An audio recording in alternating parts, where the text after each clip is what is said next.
Every creature in the universe that is in any way sensitive and in any manner of speaking conscious regards itself as a human being. That is to say, it knows and is aware of a hierarchy of beings above it and a hierarchy of beings below it. If you take such a tiny creature as a fruit fly, which lives only a few days, it is aware of all sorts of weird little animals and objects and spores floating in the atmosphere which we don't even notice unless we've got a microscope around, and very few people have. And it criticizes them as being inferior animals and all that sort of thing, whereas human beings are things that it doesn't comprehend. They're as much outside its intellect as a quasar is outside ours.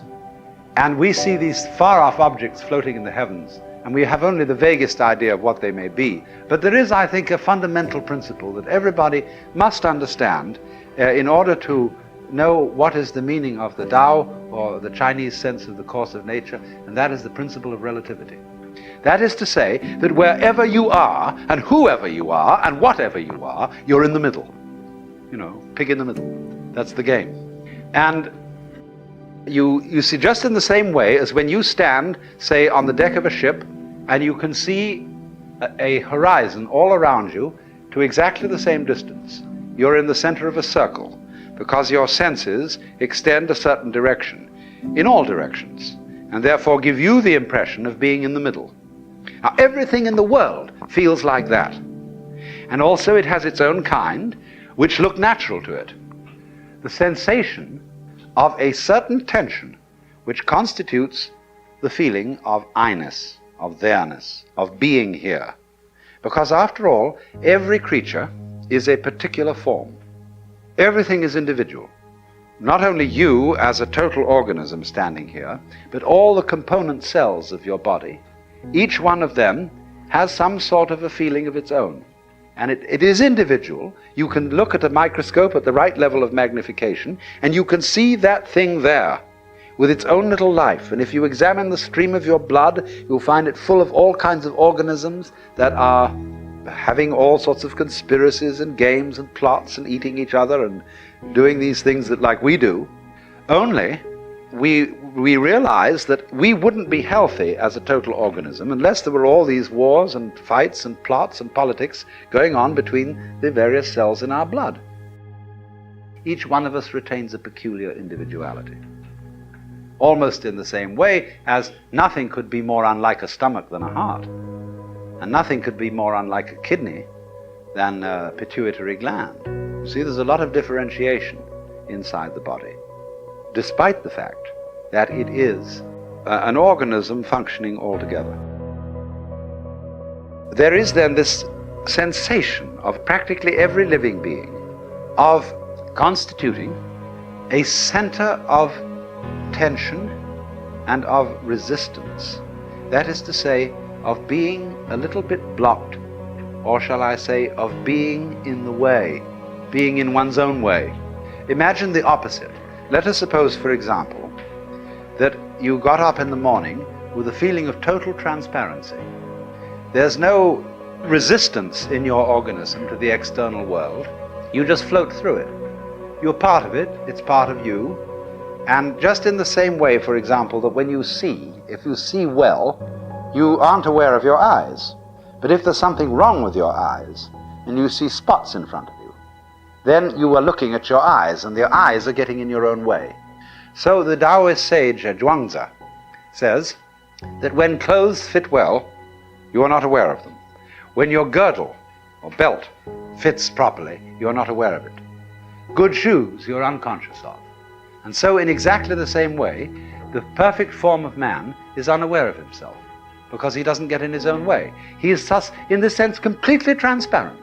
Now you were thinking I'm trying to sell you a bill of goods, that I'm going to teach you some technique so that you can feel perfectly transparent, and that this is the proper way to feel, this is the way you ought to feel. Now it's not that simple. Point is, to begin with, if you do, in a really rather natural way, feel alone, and feel a little bit vulnerable, that you've got a soft skin, and you've got a weak heart, and you've got all those ills that the human body is heir to going on inside you. Let's begin with that. Let's begin with the way in which we do in fact constitute a sort of block in the middle of things. And that fact we hurt a bit. And through hurting a bit we know we're here. See, people go very often to extreme measures to know that they're there. I was in Mexico 2 years ago. I tried to find out what was really behind all the blood and gore in Mexican Catholicism. Why they love these pictures of Christ that are sold in the little shops, where he's green and his face is contorted with horror and blood pouring down and a crown of thorns and all that kind of thing.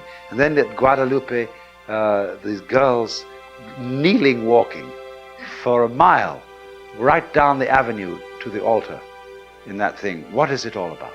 Why, the answer is quite simply, if you hurt, you know you're there. This is part of the whole meaning of penances and all sorts of trials that people go through and all kinds of adventures. Every kind of variety of differentiation is the way through which unity is discovered. And the fact that men and women, for example, as a primordial kind of difference, never can really understand each other is tremendously exciting, because that's a way by which something happens. If it makes a difference, then it's there. If it doesn't make a difference, it doesn't matter. And what doesn't matter doesn't exist, because it has no matter. So, however, it is wherever you notice a difference, the difference has two sides, what it is and what it's not. And these two sides, since you can't have the one side without the other side, they're really one, because they go together, inseparably. So when you get this extreme sense of your own existence as a rather painful fact in the middle of everything else, the everything else feeling and the you feeling are two poles of one and the same process. So that the real you is what lies between these poles and includes both of them.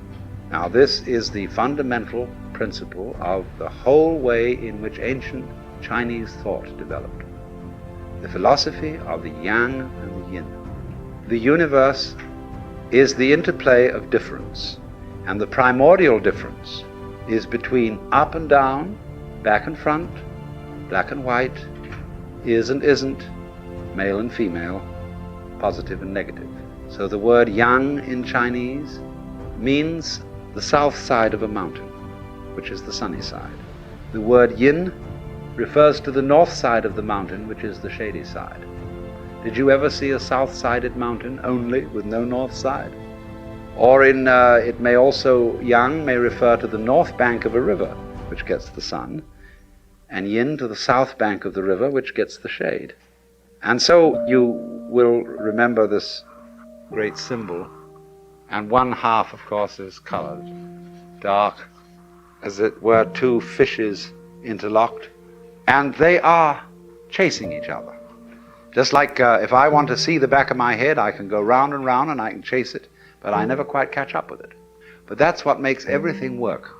It is said in the Vedanta Sutras that the Lord, the Supreme Knower of all things, who is the knower in all of us, doesn't know itself in the same way that fire doesn't burn itself and a knife doesn't cut itself.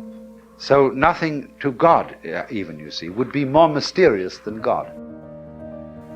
That's why there has to be yang and yin. Yang is bright and it understands everything. Yin is dark and damned if she'll be understood. And so your yang side is your conscious attention and all the bright things you know and all the information you have and all the know-how and that you know what to do. And your yin side is the other side of the yang, which enables the yang to function, because you don't know why the yang side of you functions. That is the conscious, bright, intelligent side of you. It all depends on something you don't understand at all.